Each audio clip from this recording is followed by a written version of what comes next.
Oke, balik lagi dengan Fredianska di sini. Mari kita mulai updatean kali ini ya dengan beberapa kabar terbaru dari Nikita Mirzani pasca ditetapkan menjadi tersangka.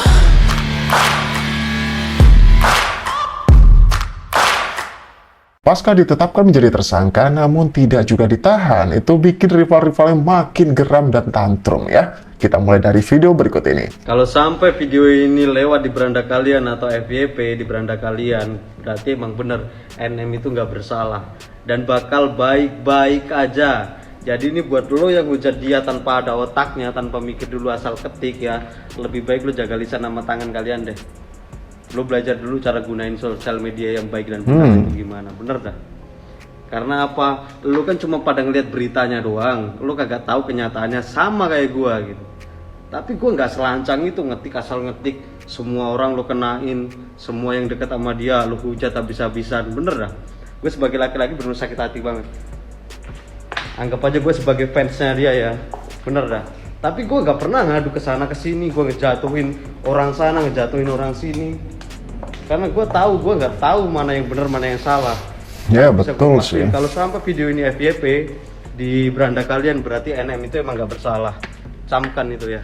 Tapi dari keterangan kepolisian ketika press release yang dilakukan ya, aku juga sempat update, sempat buat juga di video sebelumnya, itu sempat kaget juga ketika Nikita Mirzani statusnya sudah menjadi tersangka aja gitu. Apa nih komentar netizen mengenai hal ini? Tenang aja bang, NM baik-baik saja, nggak akan masuk bui, itu doaku, katanya gitu.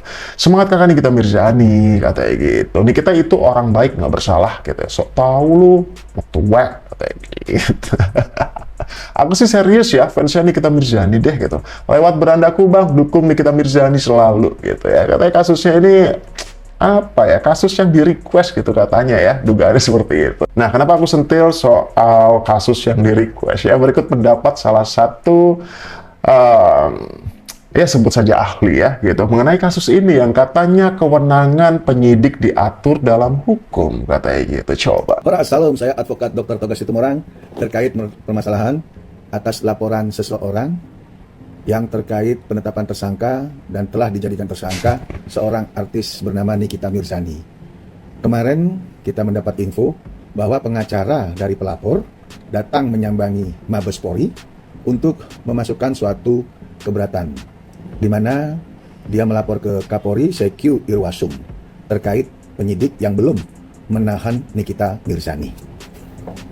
Saya bingung kenapa polisi dalam hal bekerja itu harus diintervensi, apalagi kan sudah jadi tersangka. Harusnya pelapor itu ikut proses yang memang diatur di dalam aturan hukum yang berlaku.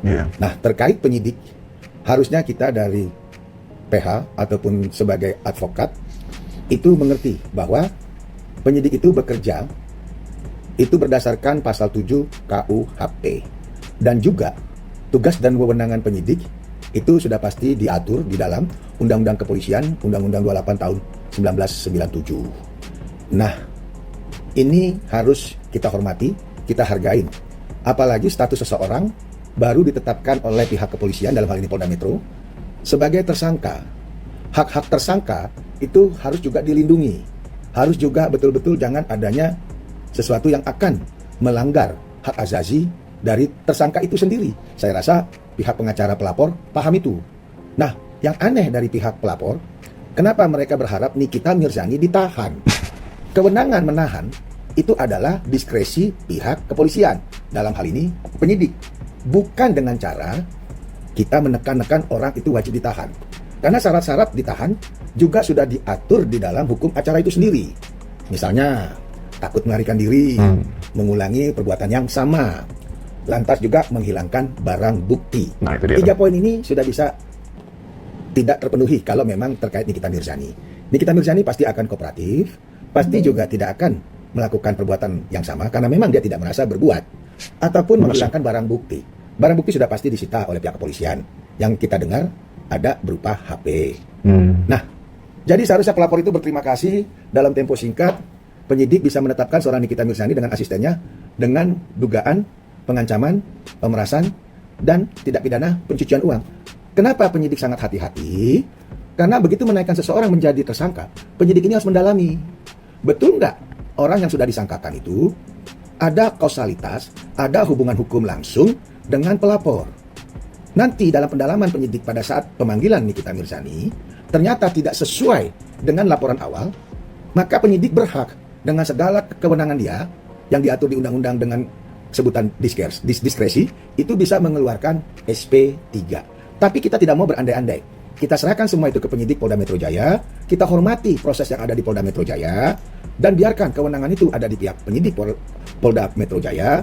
Jangan ada yang intervensi ataupun memaksa Polda Metro Jaya, CQ penyidik harus menahan. Itu jelas melanggar hak asasi dari terlapor, yaitu Nikita Mirzani yang sebagai tersangka. Ingat, ajas equality before the law, persamaan hukum untuk masyarakat. Jadi tidak boleh mentang-mentang pelapor, mentang-mentang terlapor sudah tersangka, hak-haknya akan hilang. Begitu juga. Nah, ini yang bisa kita kasih pemahaman ke pihak pelapor, dalam hal ini pengacaranya, agar bersabarlah. Kita ikutin proses. Nanti kita akan bahas soal PH dari rival ini kita Polda juga. Metro Jaya. Saya di sini hanya sebagai praktisi hukum, mencoba mendukung pihak kepolisian yang telah bekerja menetapkan seorang menjadi di Polda Metro Jaya sebagai tersangka, yaitu Nikita Mirzani, dan biarkan Nikita Mirzani dengan asistennya itu memberikan keterangan seluas-luasnya dengan sebenar-benarnya dan seadil-adilnya, sehingga semua itu bisa terkuak, bisa semua terbuka. Apakah ada mens rea dari seorang Nikita Mirzani meminta sesuatu dengan cara mengancam dan telah menerima dari hasil ancaman tersebut secara paksa? Harus ada pemaksaan. Ya, betul. Karena di tuntutannya itu adalah pencemaran nama baik ya, pemerasan gitu ya, dan juga pengancaman katanya gitu. Nah, itu poin-poin tersebut harus benar-benar terbukti gitu nantinya. Yang menekan, harus ada kata-kata yang memang orang tersebut tidak berdaya, sehingga orang ini sebagai korban menyerahkan sesuatu berupa uang atau benda atau hal lainnya kepada seorang Nikita. Itu namanya diancam ya. Karena yang pemerasan gitu. Harus ada kausalitas langsung. Karena kita tahu ini adalah delik pidana umum biasa. Sehingga karena delik ini merupakan delik absolut yang mengalami korban sendiri, harus si korban dengan pelaku. Nah, pelakunya siapa? Gitu loh. Bagaimana cara proses penyerahan uang itu? Apa yang merasa dia terancam?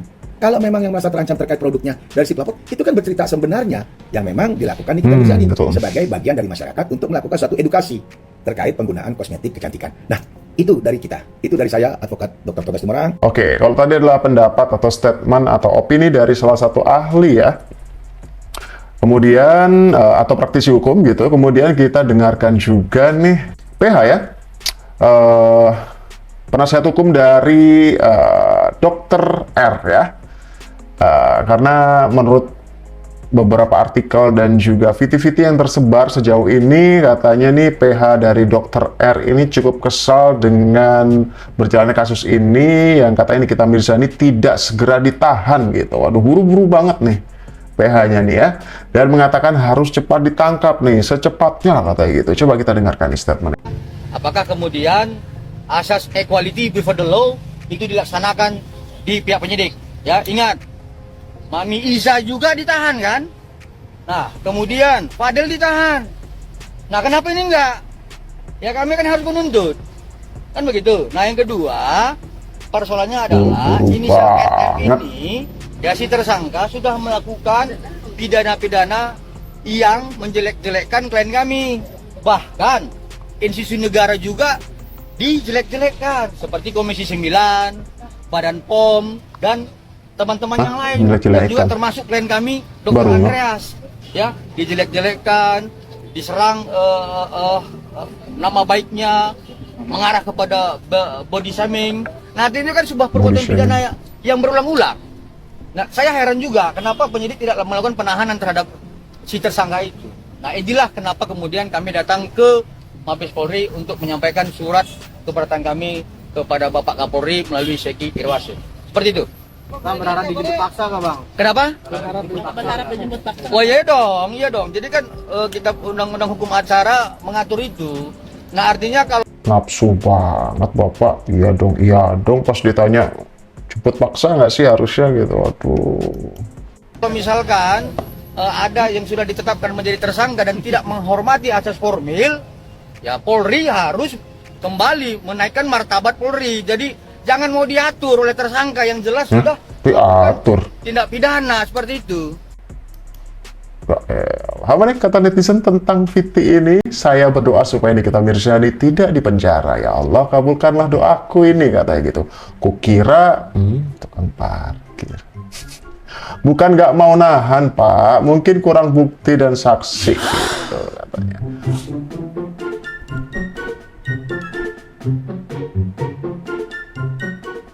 Pengacara lulus di mana ya? Katanya itu. Berani jemput paksa, malah berbalik. Ingat kasus Dito Mahendra, katanya gitu.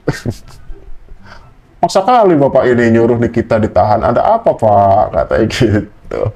Oke, kita lanjut di pendapat warganet ya tentang Viti berikut tadi ini. Nggak sabar banget sih. Sabar nape? Kenapa sih? Nggak sabar gitu ya lihat Nikita Mirzani Mawardi di penjerong gitu. Santai bos ya.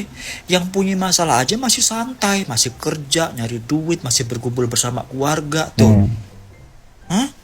Kenapa sesantai itu Nikita Mirzaninya? Karena dia tahu ujungnya bakal kemana. Aduh, ini anakonda. Kalau anakonda lo lawan di penjerong udah, berantem sama orang udah, kurang apa coba. Anakonda nggak Dia tuh? mau ke ring mana juga dijabanin sama dia. Udah, daripada lo pada panas-panas ya, udah kayak berbagai cara dilakuin biar Nikita Mirzani ini kayak terpojok gitu. Udah buang-buang waktu, udah gue bilang mah, udah. Kan udah ditantangin sama Nikita Mirzani nih, kita tunggu di pengadilan. Udah sabar, jangan kegabah ya.